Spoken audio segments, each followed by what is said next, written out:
Algunos detalles importantes acerca de la ciudad que debemos tener en cuenta. Esmirna actualmente, en la actualidad, es la moderna ciudad Izmir, en Turquía. Inclusive, de las 7 ciudades en las cuales se envían los 7 mensajes en el libro de Apocalipsis, es la única de las ciudades que todavía existe actualmente. Entonces tenemos que es la ciudad Izmir, es su nombre actual en Turquía.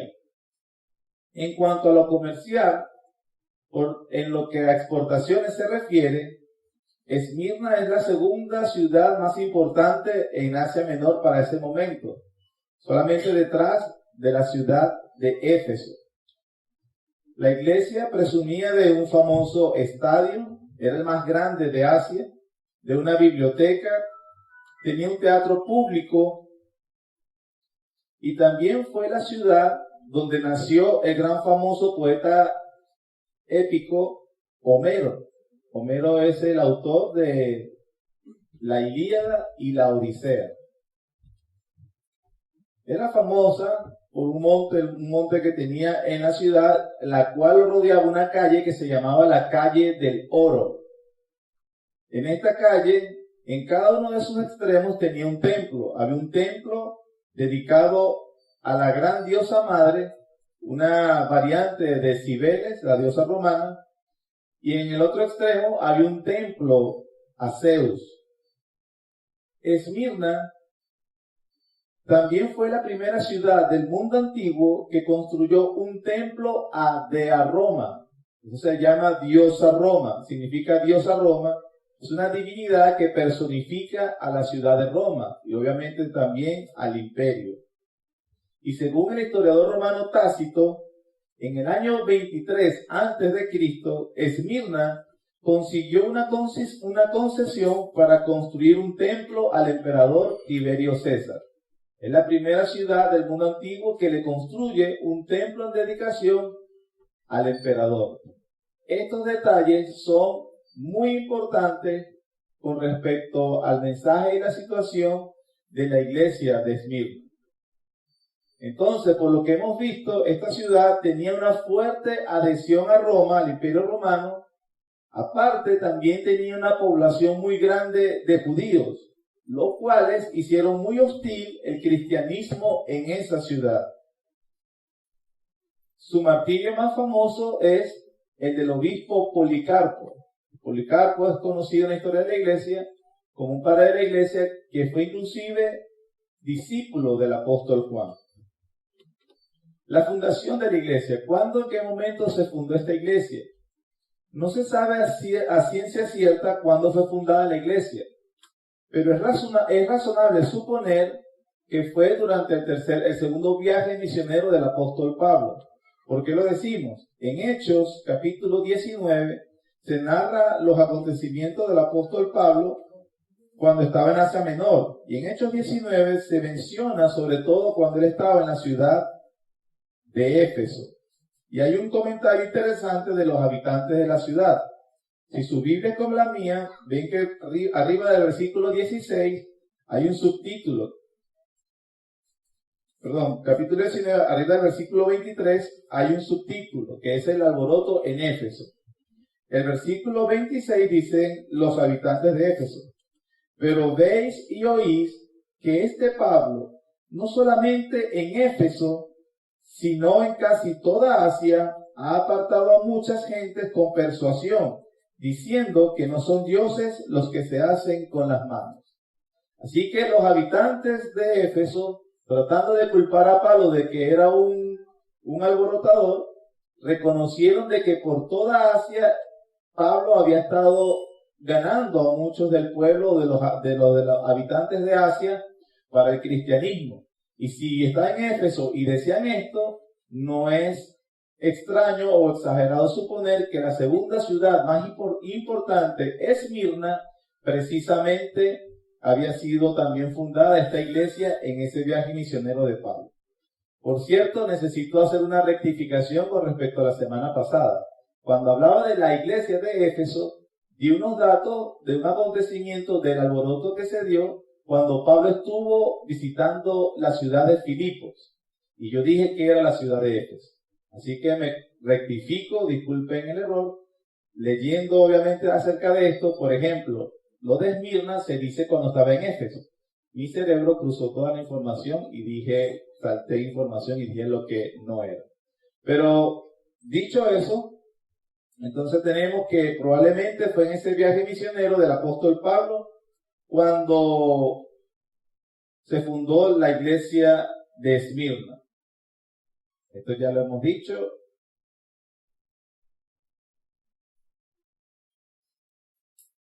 La computadora no me obedece lo que le digo yo a Daniel. Bueno. El mensaje, vamos al mensaje inmediatamente. Vamos a ver el mensaje a la iglesia de Esmirna en 3 partes, 3 puntos. Vamos a ver el saludo, vamos a ver la situación de la iglesia desde el punto de vista del Señor y en tercer lugar vamos a ver el ánimo, las palabras que se le dan. El saludo que hace el Señor Jesucristo, versículo 8. Escribe el ángel de la iglesia en Esmirna, el primero y el postrero, el que estuvo muerto y vivió, dice esto. Cristo se identifica utilizando los rasgos de la descripción que vimos en el capítulo 1, versículos 9 al 20. Y con esas palabras, Él está afirmando la soberanía a la iglesia de Esmirna. 2 títulos recuerda aquí el Señor Jesús para la iglesia, que Él es el primero y el postrero, y en segundo lugar, Él les recuerda que es el que estuvo muerto y vivió. Cuando el Señor dice o hace referencia a sí mismo a que Él es el primero y el postrero, es una referencia a la descripción que usó el Padre cuando Israel estaba siendo atacada por sus enemigos, y en Isaías capítulo 44, versículo 6, a través del profeta Isaías, el Señor dijo esto. Así dice Jehová, el Rey de Israel, y su Redentor, Jehová de los ejércitos, yo soy el primero y yo soy el postrero. Fuera de mí no hay Dios. Que el Señor Jesús tome este título para sí, hablándole a la iglesia de Esmirna, es precisamente esa referencia. Cuando en aquel momento Israel estaba pasando peligro por sus enemigos, el Señor estaba diciéndole, no te preocupes, yo soy tu redentor, tu cuidador. Aparte, soy el soberano que guía todas las cosas en este mundo. El Señor Jesús le está diciendo a la iglesia como su nuevo Israel exactamente lo mismo. Él le está dando confianza y le está diciendo que Él tiene el control de todas las cosas, que fuera de Él no hay Dios.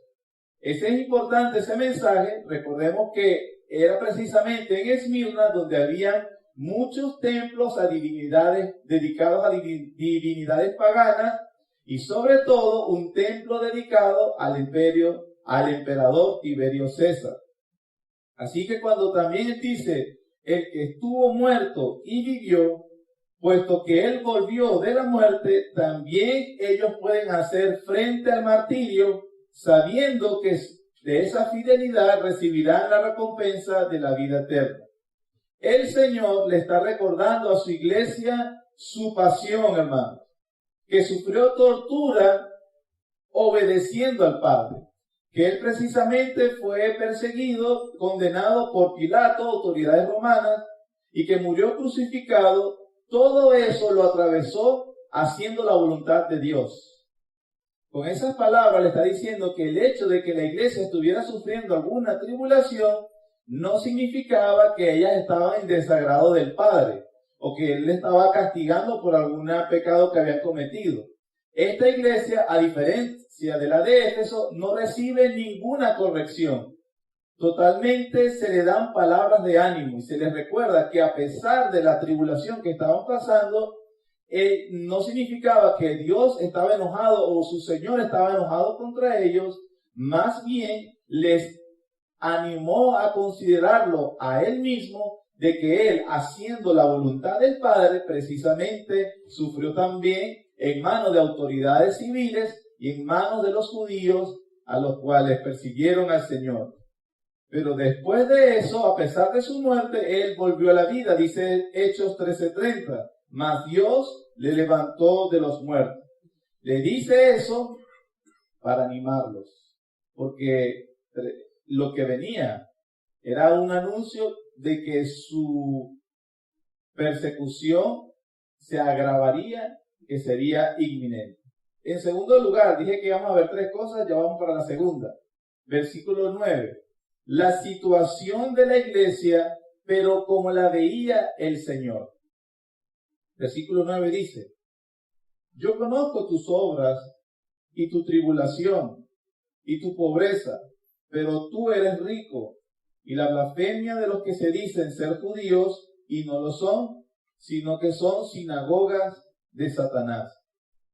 Se les recuerda a la iglesia de Esmirna que su aflicción o su pobreza no han pasado desapercibidas para Cristo. La tribulación de su pueblo, hermanos, no pasa desapercibido para el Señor. Él está diciendo que Él es plenamente consciente de las presiones que experimentan sus hijos. Según los estudiosos con respecto a esta oración, yo conozco tus obras, tu tribulación, tu pobreza y la blasfemia de los que dicen ser judíos, debe ser entendida que el Señor está diciendo: yo conozco tu tribulación, que consiste en pobreza y en la blasfemia de los que se dicen ser judíos. La tribulación que estaba en la iglesia entonces tenía que ver con dos cosas. Ellos eran pobres, en este caso literalmente pobreza material. Algunos inclusive dicen que se usa la misma palabra, la palabra que se utiliza allí es pobreza extrema. La misma que usó Pablo hablando del Señor Jesús en 2 Corintios 8:9, cuando les dijo a la iglesia de Corinto: porque ya conocéis la gracia de nuestro Señor Jesucristo, que por amor a vosotros se hizo pobre, para que vosotros con su pobreza fueseis enriquecidos. Y por las cosas de la situación que conocemos del siglo I, la pobreza que vivió el Señor fue una pobreza realmente extrema. Se le dice también, o se enseña, hermanos, se nos enseña de cuáles eran las causas de la pobreza. ¿Por qué la iglesia de Esmirna era pobre? Los estudiosos han encontrado tres razones. Número 1, el rechazo a la adoración de dioses falsos. Especialmente el rechazo al culto imperial. Los cristianos de la ciudad de Esmirna se rehusaban a inclinarse a Zeus, a Cibeles, a César. Para ellos solo había un Señor. Y el hecho de que reconocieran únicamente al Señor Jesús como Señor, eso les impedía progresar económicamente y socialmente. El culto imperial en la ciudad de Esmirna permeaba todas las esferas de la sociedad. A los individuos se les pedía dar honra de cuando en cuando al emperador o a alguna de estas divinidades. Para poder apelar al progreso económico o al estatus social, solo se podía haciéndolo participando en alguna forma en el culto imperial. A los ciudadanos de clase alta y de clases bajas se les requería ofrecer adoración al emperador. Los oficiales que estaban sumergidos tanto en la adoración imperial, que desviaban dinero de los fondos públicos para pagar por los sacrificios al emperador. Era prácticamente imposible hacer parte de la vida pública de la ciudad sin tener parte en el culto imperial. Esa presión, por supuesto, seguramente aumentó cuando el emperador de Roma era Domiciano, que es la fecha en la cual se escribió el libro de Apocalipsis. Ellos, la iglesia de Esmirna, con tal de no adorar a otro Señor que no fuera Jesús, renunciaron a tener comida, prosperidad material, seguridad financiera para ser fiel al Señor. Solo adoramos a un Señor, dijeron ellos, se llama Jesús.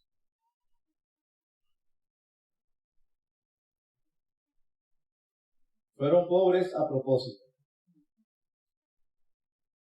porque para poder avanzar socialmente se requería entrar en el paganismo. La segunda razón de la causa de su pobreza, que estaba obviamente unido a la primera, los gremios comerciales, también se le llamaban colegios o sindicatos, o lo que conocemos hoy como lo que son los sindicatos.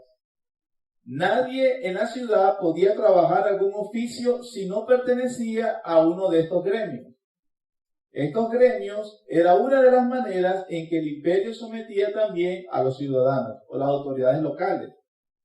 Cada gremio también tenía su propia religión y cada miembro de los gremios debía rendirle culto al patrón del gremio. Es por eso que cuando había gremios de panaderos, de albañiles, gremios de abogados, arquitectos, banqueros, productores de lino. Si había un oficio, había un gremio que coordinaba ese oficio. Y si había un gremio, también tenía un patrón, al cual se debía dar honra. Cada miembro debía rendirle culto al patrón del gremio. Es por eso que cuando el cristiano se rehusaba a rendir culto a esa divinidad, entonces era expulsado e impedido trabajar. Se le impedía trabajar para poder ganar dinero y llevarlo a la casa. En una sociedad tan antagonista era difícil para el cristiano ganarse la vida. Por eso sufrían de mucha pobreza. No sufrían pobreza por situaciones económicas generales. Sufrían pobreza por ser cristianos. Es decir, si querías darle mejor vida a tu familia, debías negar al Señor. La tercera causa de la pobreza era el robo a mano de los romanos. Así lo dijo Pablo en la carta a los Hebreos, capítulo 10, versículo 34, cuando dijo: porque de los presos también os compadecisteis, y el despojo de vuestros bienes sufristeis con gozo, sabiendo que tenéis en vosotros una mejor y perdurable herencia en los cielos. El cristianismo para ese momento era una religión prohibida, y por eso los creyentes eran objeto de violencia y de robo por parte de los ciudadanos. Era algo parecido como cuando los nazis agarraron el poder en la Alemania en la década del 30 y del 40. ¿Se recuerdan o habrá visto películas o documentales o habrá leído que precisamente por esa cuestión contra los judíos, muchos alemanes no los dejaron, a los que eran profesores, científicos, no los dejaron trabajar, a los que tenían casas les quitaron las casas, los robaban, sus empresas también se las quitaron y todas esas cosas. Algo muy parecido para tener un ejemplo moderno. Hermanos, ellos no eran pobres por ser flojos, no eran pobres por ser negligentes, por sequías o recesión económica.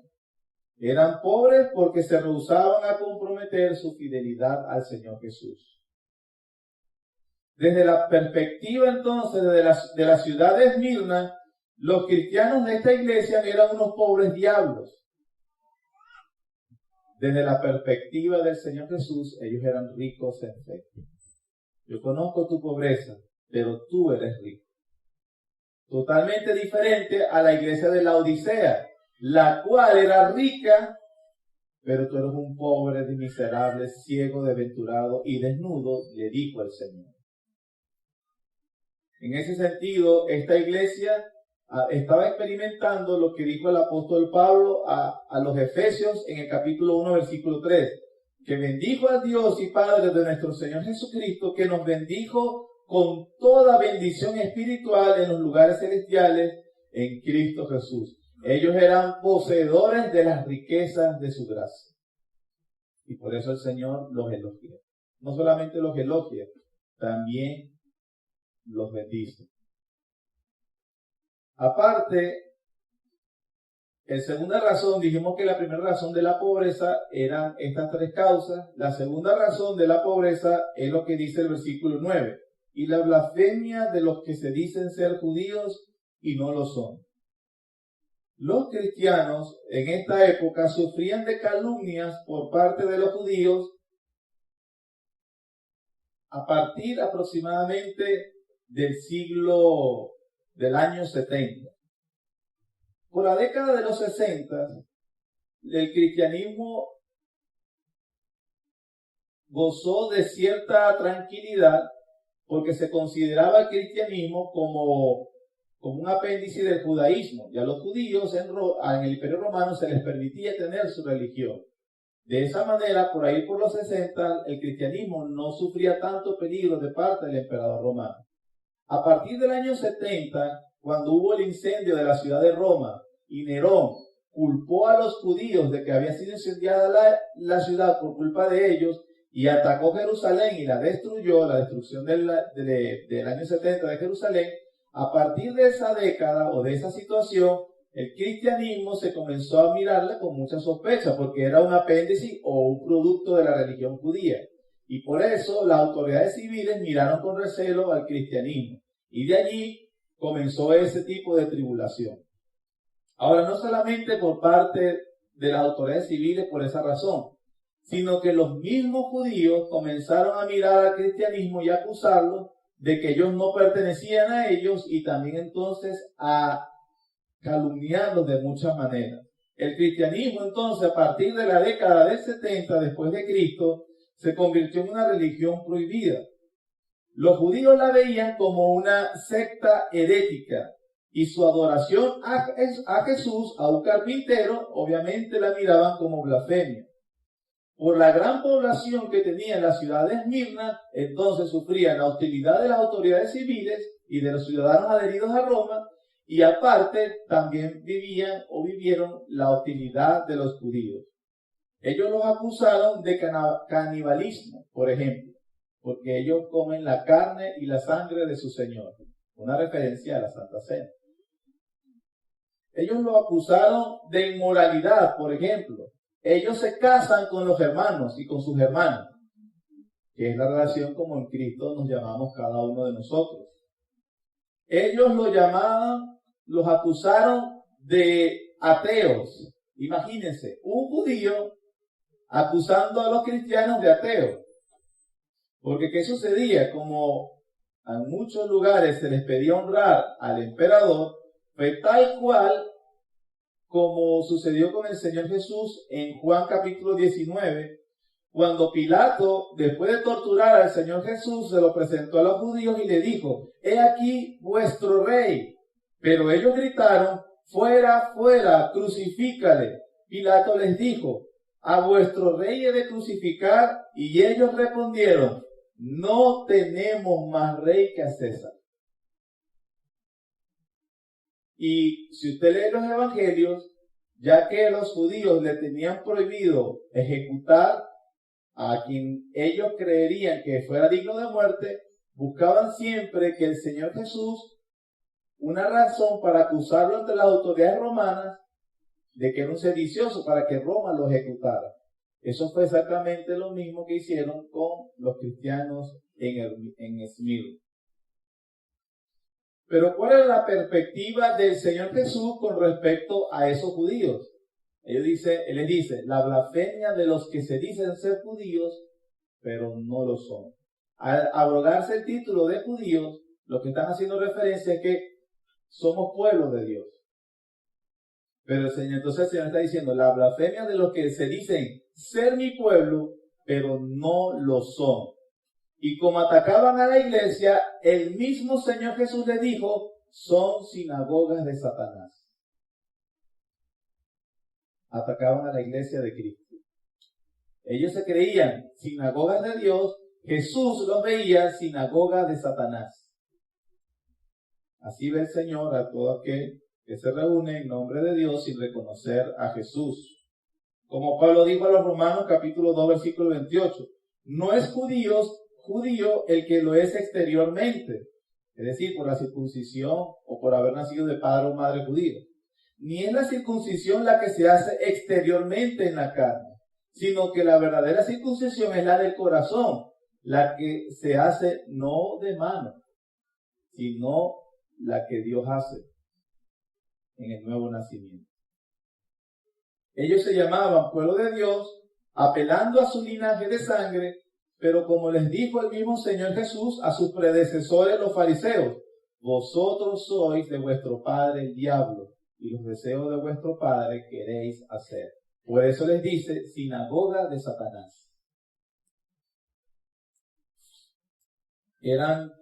Recuérdense que Satanás también es un juego de palabras. Satanás en hebreo significa adversario, calumniador. Eso era lo que ellos hacían. Calumniaban a los cristianos para que las autoridades romanas los encarcelasen y los matasen.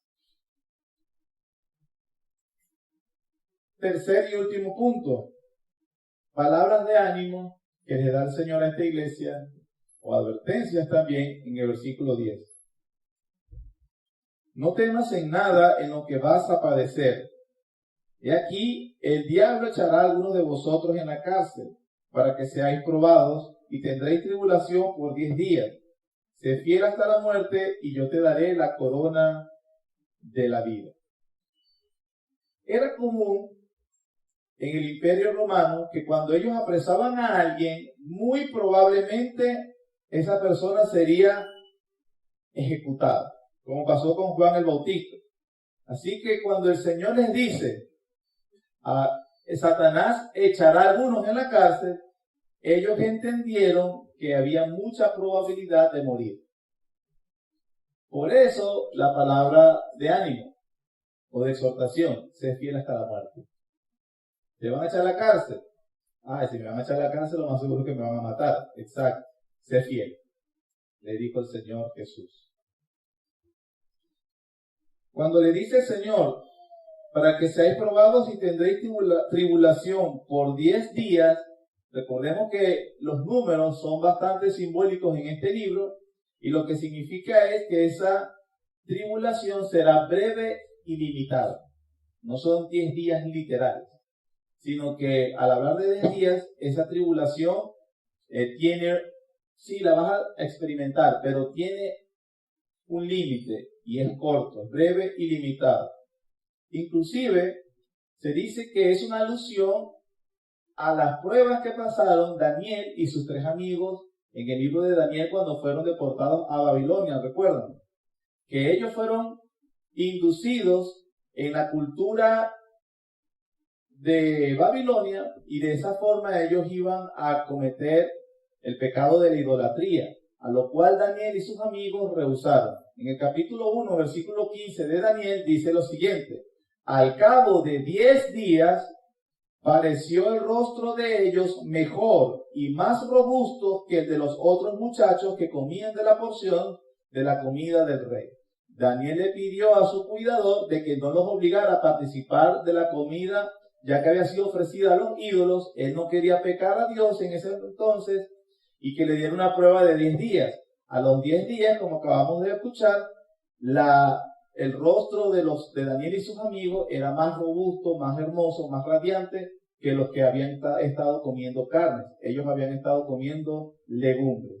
Ya que el libro de Apocalipsis, sobre todo el capítulo 1 y 2, hace tanta referencia al libro de Daniel, se cree entonces que Juan utiliza esa simbología para ayudar a la iglesia de que así como Daniel, ellos debían permanecer fieles, no caer en la idolatría y entender que a cabo de 10 días o a final de la tribulación, ellos serían más fuertes de lo que eran antes de entrar a la tribulación.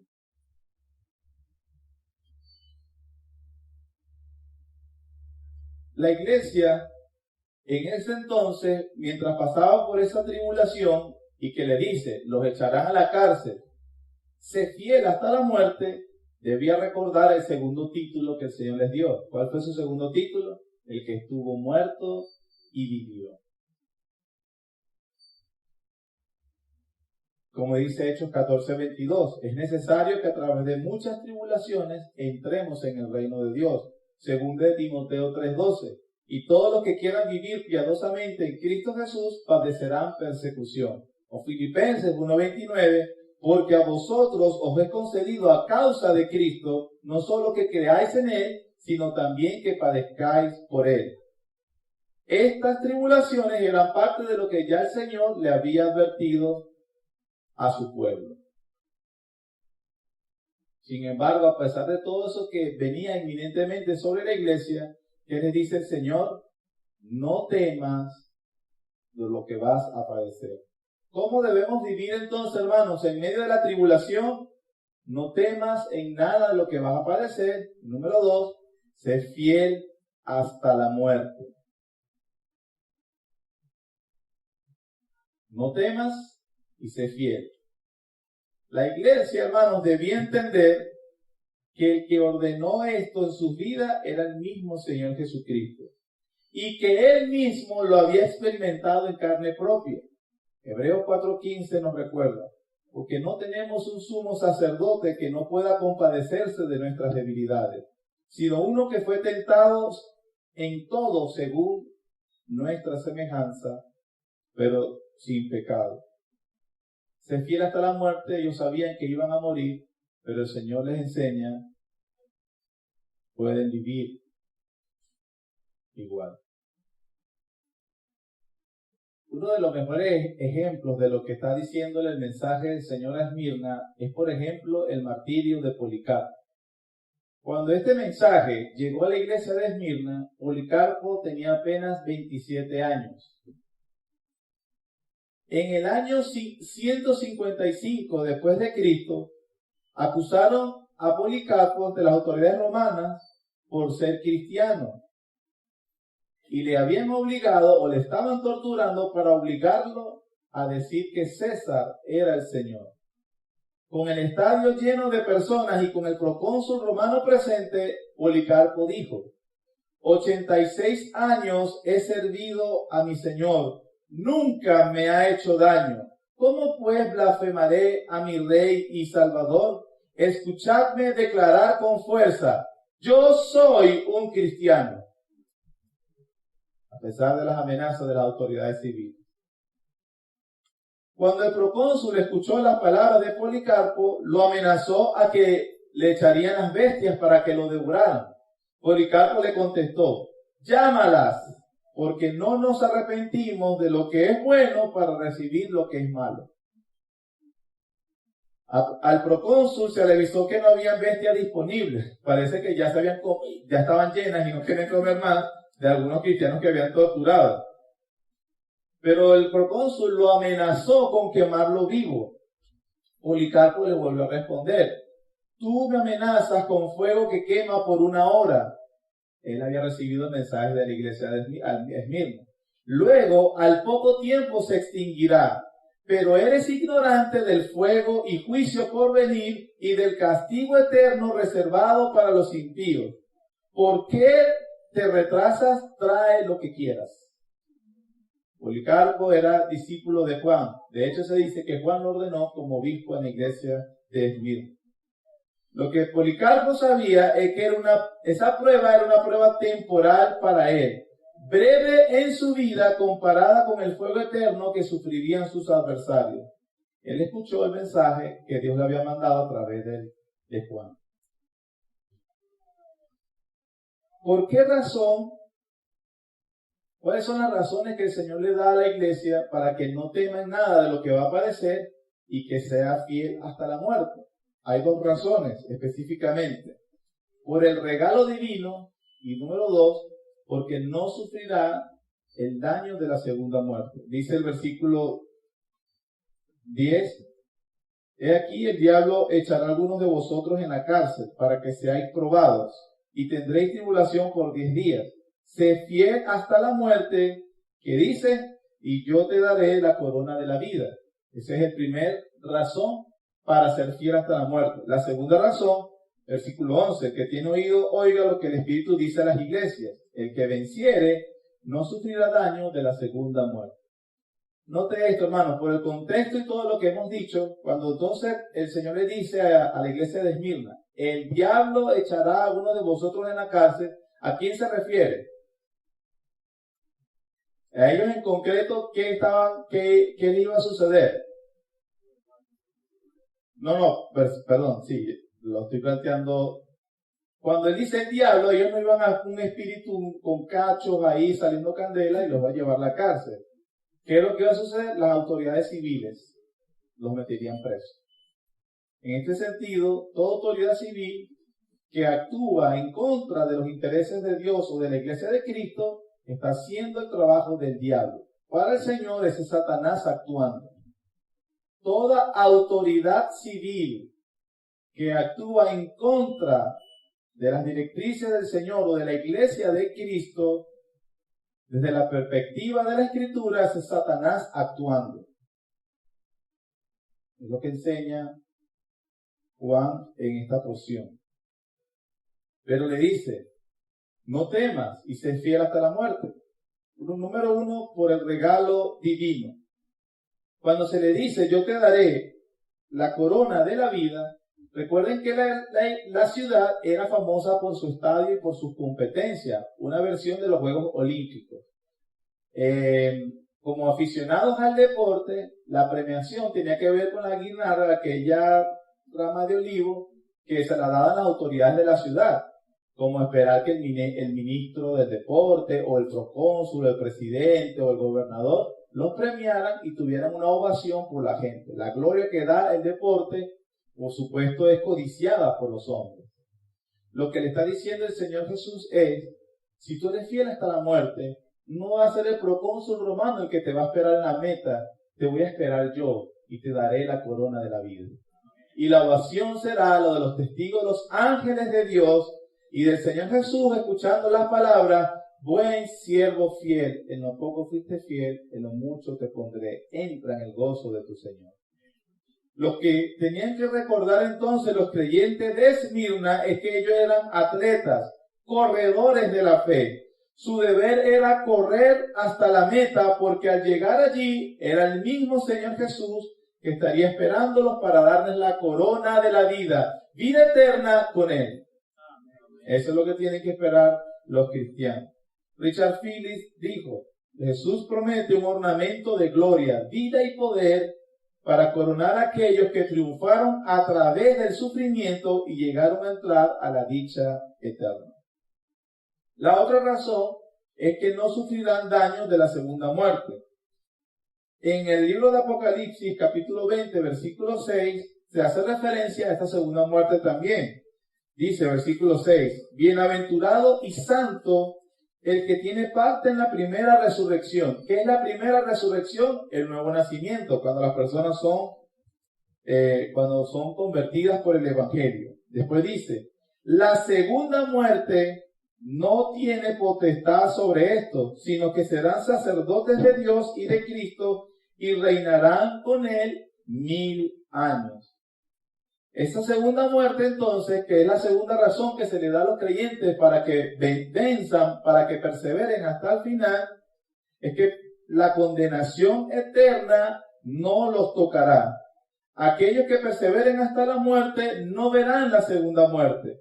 Lo que le está diciendo el Señor es, sufre 10 días, reina conmigo 1000 años. Ese es el ofrecimiento. Ese es el ofrecimiento para el mundo, para ti si no tienes a Cristo. Sufre 10 días, reina conmigo 1000 años.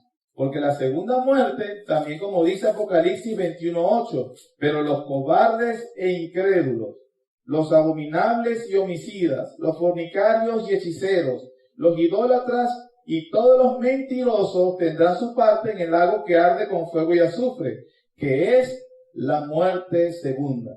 Pero aquellos que perseveren hasta el final no verán la segunda muerte. No tiene potestad sobre ellos. No vienen a condenación. Ojo lo que dice allí. Ojo la razón. Perseveren hasta el final. Hay que perseverar hasta el final.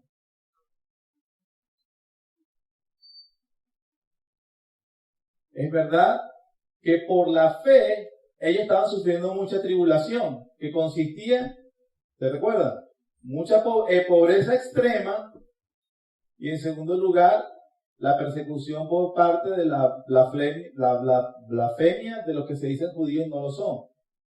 Eso lo sufrían por culpa de la fe, pero por la misma fe en la eternidad ellos no sufrirían daño. ¿Cómo termina el mensaje? Juan dice, el que tiene oído, oiga lo que el Espíritu dice, y cómo lo dice en plural, a las iglesias. Como dijimos la semana pasada, los mensajes no eran, aunque eran dirigidos principalmente a una comunidad local, era para toda la comunidad de las iglesias. Por lo cual, el mensaje que acabamos de escuchar es para la IBRB. ¿Sí, hermano? Eso es lo que nos ha dicho el Señor. ¿Cómo debemos aplicarlo? Te dice, bueno, eso pasó en el siglo I. No, hermanos. Miren, en el año 2016, hace apenas 5 años, debido a un golpe de Estado frustrado a quien todavía es el presidente de Turquía, Recep Erdogan, el pastor Andrew Bronson, que había pastorado una iglesia, adivine dónde, en la ciudad de Izmir, la actual Esmirna, fue arrestado por el gobierno turco acusado por ser terrorista y trabajar en el espionaje. Duró 2 años preso sin ningún tipo de audiencia, hasta que en abril recibió 2 audiencias, una en abril y otra en mayo. Hubo falsos testigos, a pesar de la evidencia que negaban todo, y a pesar de todo el trabajo que hizo la iglesia en la cual había estado trabajando por más de 20 años. Se le negó la libertad. Después, al final, casi al 3er año, Andrew Bronson fue dado libre y libre de todos los cargos que le acusaban, por cierto. Sin embargo, en su última audiencia, esto fue lo que él dijo al juez: es un privilegio sufrir por causa de Cristo. Bienaventurado soy por causa de Él. Bienaventurado soy mientras soy calumniado. Bienaventurado soy mientras mienten acerca de mí. Bienaventurado soy mientras soy encarcelado. Bienaventurado soy mientras participo de su sufrimiento. Este pastor había leído el mensaje a la iglesia de Esmirna, donde él estaba. Y eso fue en el 2016. La cosa que tenemos que hacer ahora nosotros es preguntarnos: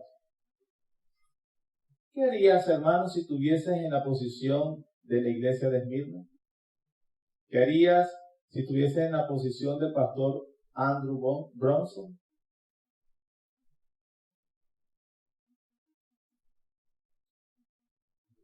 El mensaje para nosotros es igual. Sé fiel hasta la muerte, hermano. No temas. No temas en nada lo que vas a padecer. No nos confundamos. Por cierto, podemos hablar de lo que sucede en países donde la población o el gobierno es musulmán. Erdogan, por cierto, su partido político es de convicción musulmana moderada. Y tenían preso a este pastor. Pero ¿qué pasa donde están los fundamentalistas? Hemos oído acerca de, por ejemplo, en Nigeria, en países de corte islámico, Corea del Norte, China. ¿Qué hacen? Este mensaje es totalmente propicio para los hermanos que están en estos países. Pero Occidente debemos cuidarnos de confundirnos. Actualmente no hay persecución física. Eso tenemos que reconocer. No lo hay. De parte de autoridades civiles, hasta el momento no lo hay. Pero hay bastante persecución ideológica, ¿o no? Así comienzan las cosas. Hay presión para la aceptación de la ideología de género. Hay charlas en los colegios. En Argentina conocí a una persona que se fue obligada a participar en un taller con un transexual para la sensibilización y aceptación de este estilo de vida, según la Escritura es aberración. Hay presión sobre abogados, doctores, profesionales o personas con oficios que se niegan a participar de estas cosas que el Señor llama pecado. Ya hay presión sobre la iglesia, y habrá presión y aumentará. ¿Qué vas a hacer como cristiano?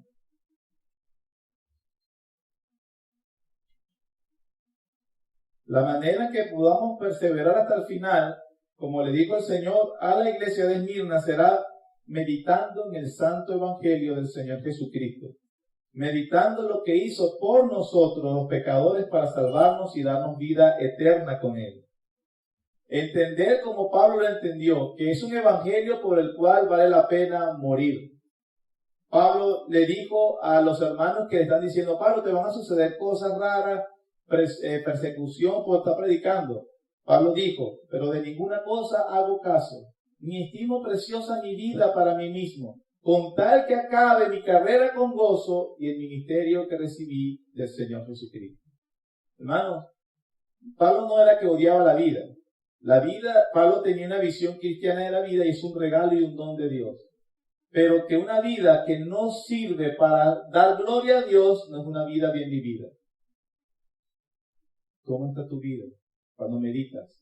Cuando viene la persecución. De otro tipo. Tal vez no es tan dramática como la que acabamos de ver.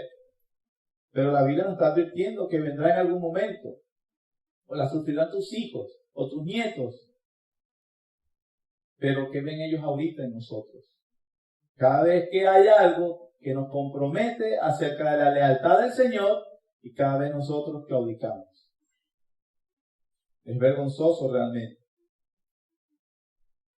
Todo lo que hemos visto, ¿de dónde venía la tribulación y quién estaba en control de todo? ¿No? La iglesia de Esmirna, al ser acosada por las autoridades civiles que la iban a encarcelar y algunos ejecutar, o a Policarpo cuando lo mataron en la hoguera y lo quemaron vivo, ¿de dónde venía esa tribulación? De Satanás. O el Señor les había dicho previamente, yo tengo control de todo. Aquí entonces aprendemos lo que es tener una mente preparada para la aflicción, hermano. Eso nos indica cómo debemos orar. ¿Será que los cristianos en Esmirna, después de recibir este mensaje, en la próxima oración, en la reunión de oración, dijeron, Señor, que no nos metas en tribulación? ¿Cómo que no voy a meter? Si le estoy diciendo que voy a meter, y soy soberano. ¿Cómo iban a orar? ¿Cómo debemos orar cuando atravesamos tribulación? Señor, ayúdanos y fortaléceme o fortalece al hermano, a la hermana, para que no tema en lo que va a padecer y para que sea fiel hasta la muerte. Esa es la manera como debemos orar en medio de la tribulación. Que el soberano Señor, el primero y el último, el que controla todas las cosas, ha orquestado de esa forma, porque así Él ha entendido que será mejor para nuestra alma. Y entonces podré orar apropiadamente, o tal vez cuando yo lo esté atravesando, o cuando me toca orar por otros hermanos.